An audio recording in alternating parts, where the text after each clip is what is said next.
నేను మీ ప్రభావతి. నేను మీకు ఇప్పుడు దేవుడి దగ్గర దీపం ఎలా పెట్టుకోవాలన్నది నేను చూపిస్తానండి. ఎందుకంటే నేను మా వాళ్ళ దగ్గర చాలా మందిగా చూశాను, దీపం అండి రివర్స్లో పెడుతున్నారు. అందుకని చెప్పేసి నేను ఈ వీడియో చేయాలని అనుకున్నాను. తెలియని వాళ్ళు ఎవరికైనా తెలుస్తారు కదా అని చెప్పేసి అందుకని నేను ఇప్పుడు చేస్తున్నాను. చూడండి, ఒత్తులు చూడండి, 2 ఒత్తులు కలిపి ఒక దాని కింద చేయాలండి. ఇదిగోండి మీకు చూపిస్తున్నాను.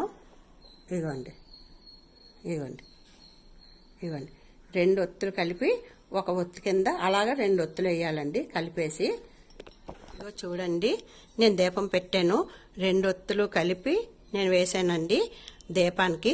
ఇప్పుడు చాలామంది ఏం చేస్తున్నారంటే అండి, నేను మీకు చెప్తున్నాను చూడండి. ఈ దీపం ఉంది కదండి, నేను మా వాళ్ళకే చూశానండి, చాలామందికి ఇలా పెడుతున్నారండి దీపం. ఇలా పెడుతున్నారు. ఏమండి, దేవుడికి వెనక పెట్టి ఎవరైనా దీపం పెడతారండి? దీపం ఎప్పుడు కూడా మనం దేవుడికి చూపించాలి కదండి. ఏంటో వెనక్కి పెడుతున్నారు, నాకేం అర్థం అవ్వలేదండి.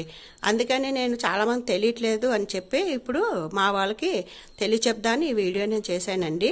ఇదిగో చూడండి, దీపం ఎప్పుడు మన దేవుడికి చూపించాలండి. ఇలా పెట్టాలండి దీపం అన్నది. అలా కాకుండానేమో వెనక్కి పెడుతున్నారండి. అసలు ఏంటో నాకు అర్థం లేదు.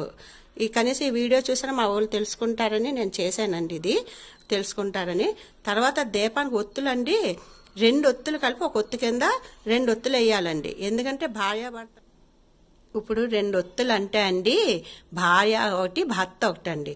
ఎందుకంటే 2 కలిపి ఎప్పుడు ఉంటారు కాబట్టి భార్యాభర్తలు కలిసి ఉండాలని ఇలా 2 ఒత్తులు కలిపి వేస్తామండి.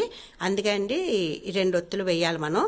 దీపం మాత్రం ఎప్పుడు కూడా అమ్మ మా వాళ్ళకే చెప్తున్నాను, తెలియదు కాబట్టి ఇలాగ పెట్టండి. ఇంకెవరైనా తెలియకపోతే చూడండి, ఇలాగే పెట్టండి. వెనక్కి పెట్టి పెట్టకండి అమ్మ, చాలా తప్పది. ఇలాగా ఎప్పుడు కూడా దీపాన్ని ఇలాగే పెట్టండి. మీకు ఎలా వీలైతే అలాగే పూజ చేసుకోండి, కానీ ఇలా తప్పులు చేయకండమ్మా, చేసిన ఫలితం కూడా ఉండదు. అందుకని మా వాళ్ళకి తెలుస్తుందని వీడియో చేస్తున్నానమ్మా. ఈ వీడియో మీకు నచ్చేటైతే లైక్ చేయండి, షేర్ చేయండి, సబ్స్క్రైబ్ చేయండి. Thank you for watching.